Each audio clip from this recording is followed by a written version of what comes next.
हैं paramilitary forces की हैं, वो जिसमें बीएसएफ है, जिसमें आरएएफ है, जिसमें सीआईएसएफ है, सीआरपीएफ है, जिसमें असम राइफल्स है, इनमें कुल मिला के 1,10,000 से ज़्यादा वैकेंसी खाली पड़ी हैं। और ये बच्चे हैं, लगभग 50,000 की संख्या है इन बच्चों की, और ये तीनों एग्जाम क्वालिफाई कर सकें। एसएससी जीडी पर क्या बोलना चाहिए? नहीं, एसएससी जीडी पर देखिए बहुत सीधा, इन बच्चों के साथ के लिए वो एग्जाम इन्होंने क्लियर किए। कौन कौन से?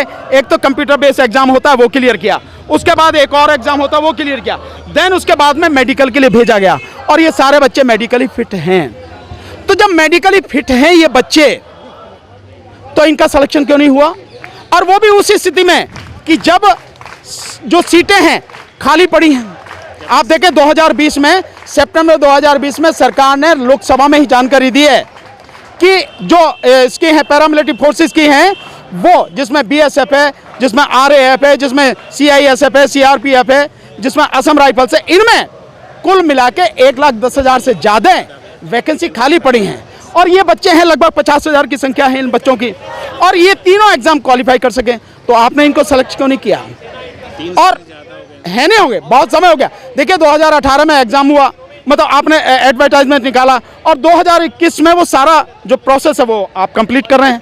3 साल आपने लगा दिए, जो ज़्यादा से ज़्यादा 3-4 महीने का था, और फिर से निकाल चुकी है। और इनमें से जो बच्चे हैं, बहुत बच्चे ओवर एज हो गए। उसके लिए जिम्मेदार कौन है? बस जिम्मेदार सरकार है, इस सब सिलेक्शन कमीशन है जिम्मेदार कि जो बच्चे क्वालिफाइड हैं आपने उनको क्यों नहीं लिया। और ये बच्चे ओवर एज हो गए, यानी कि अभी वहाँ जा नहीं सकेंगे, इन्हें तो कोई नौकरी मिल नहीं पाएगी।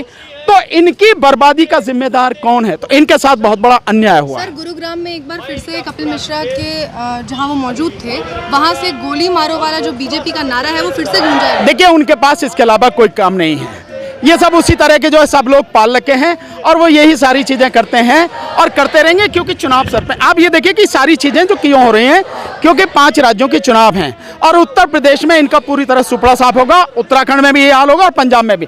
पंजाब में तो ये हो सकता है कई जगह ऐसी स्थिति हो, गाँव में नहीं घुस पाए, नॉमिनेशन भी नहीं कर पाए, इनकी ये हालत होने वाली है। उसके लिए ये सारी चीज़ पूजा उस जगह पे की गई जहाँ पे नवाज अदा करने के लिए वो जो एरिया था वो लोकेटेड था। वो जानबूझ के, वो इंटेंशनली है, क्योंकि आप सब जानते हैं कि बीजेपी के पास चुनाव में जाने के लिए कोई मुद्दा नहीं है सिवाय हिंदू मुस्लिम के।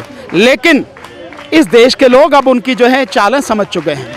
अब इस हिंदू मुस्लिम में कोई भी आएगा नहीं, वरना जिस तरह से कर रहे हैं, चाहे त्रिपुरा हो, चाहे गुड़गांव हो, चाहे जैसे अभी प्रधानमंत्री केदारनाथ गए, वहाँ से जो इन्होंने सब कुछ किया है, और ये लगातार ये जो चीज़ें कर रहे हैं, इनसे अब फर्क पड़ेगा नहीं। लोग समझ गए हैं कि इनके पास कोई मुद्दा नहीं है, और ये मुद्दों से भटकाने के लिए ये सारी चीज़ें कर रहे हैं। कोई इनके झांसे में आएगा नहीं, और लोग तरीके से इनका जो है सुपड़ा साफ अब क्या होगा उसकी मन बना चुके हैं। उन्होंने वहाँ से कहा कि आज सही मायनों में संविधान लागू हुआ है। वो कुछ भी कह दें, संविधान लागू हुआ। मैं समझता हूँ संविधान का जितना बड़ा अपमान, संविधान की जितनी धज्जियाँ इन्होंने उड़ाई हैं, और लगातार कृषि कानून लाए वो संविधान की मतलब धज्जियाँ उड़ा के, जो श्रम कानूनों का खत्म किया संविधान के धज्जियाँ उड़ा के, यूएपीए कानून जो लाके आ रहे हो संविधान के धज्जियाँ उड़ा के, और साथ में ये जो आप सारी चीजें कर रहे हो, जो प्रधानमंत्री केदारनाथ जा रहे हैं, धर्म किसी भी व्यक्ति का व्यक्तिगत मसला है, ये राज्य का मसला नहीं है, ये गैर संवैधानिक है।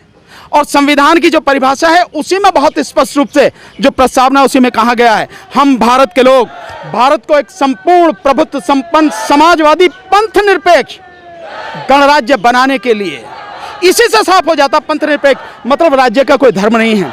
लेकिन एक बेशर्म प्रधानमंत्री जो देश के पैसे पे मौज मनाता फिर रहा है चारों तरफ, वो अपने व्यक्तिगत, अरे तुम्हारा धर्म का मामला, तुम 10 दिन 15 दिन 2 महीने 4 महीने उसे केदारनाथ की गुफा में बैठे रहो, कौन मना करता है।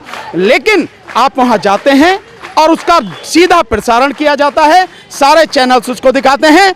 सरकारी स्तर पर उत्तर प्रदेश सरकार ये नोटिफिकेशन निकालती है, बाकायदा ऑर्डर है, जो सीनियर ऑफिसर है यानी सेक्रेटरी लेवल का होगा, चीफ मिनिस्टर का प्रिंसिपल सेक्रेटरी होगा, उसने आदेश निकाले हैं कि जो दिए हैं अयोध्या में दिए जलाएंगे, हर ग्राम पंचायत से 5-5 दिए लेके आएंगे। ये आदेश है कलेक्टर को, गैर संवैधानिक, गैर कानूनी।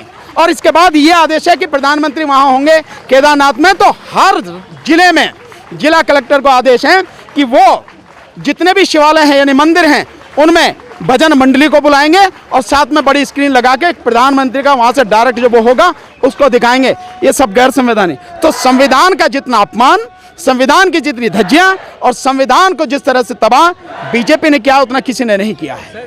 यूपी चुनाव में जिन्ना और गौर से ट्रेंड कर रहे हैं। क्या करें अखिलेश यादव का बयान था सर। यार, तुम भी बेकार की बात करते हो। जिन्होंने किया उनसे पूछो, मैं इसका कुछ नहीं जानता, मुझे पता नहीं है क्या हो रहा है।